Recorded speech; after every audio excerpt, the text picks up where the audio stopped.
Hello students, in this video we will learn about the water cycle. Water is all around us. It is in our bodies, it is in our homes. We have rivers, lakes and oceans. The main source of water is rain. Water is a liquid form, but it can change into another things. It can freeze and become ice. It can heat up and become steam. Water changes as it is warmed up and changes again and again when it's cool downs. Do you know the main source of energy on earth? Yes, it is sun. The process of evaporation from plants is called transpiration. In other words, it is like plants sweating. Do you all sweat? Water evaporation takes place from the leaves, stems, and flowers.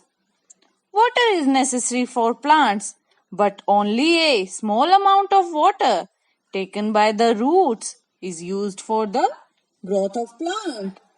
Remaining water is lost by the transpiration process.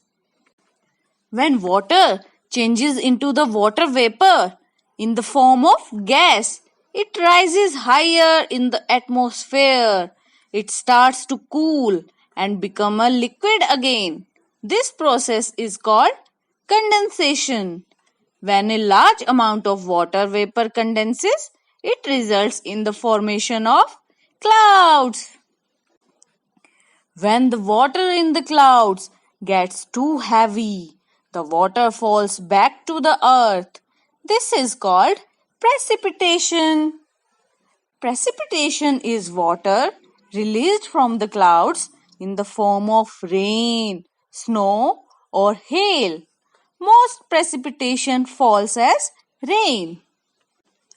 Here in this picture, you can see that the water from the oceans, seas is rising in the form of vapor, which is called evaporation. Similarly, this process when takes in plants is called transpiration. This vapor condenses and form clouds, which is known as condensation. When the clouds are filled with maximum water, it comes again on earth in the form of rain, which is called precipitation. Do you know this whole process is called water cycle? Let us revise. The sun is warming the surface of the water. As the water gets warmer, it changes and begins to evaporate. The warm water changes into a gas called water vapor and rises up. The water vapor cools down and forms clouds. This is called as condensation. And when a cloud gets full, it begins to rain. This is called precipitation.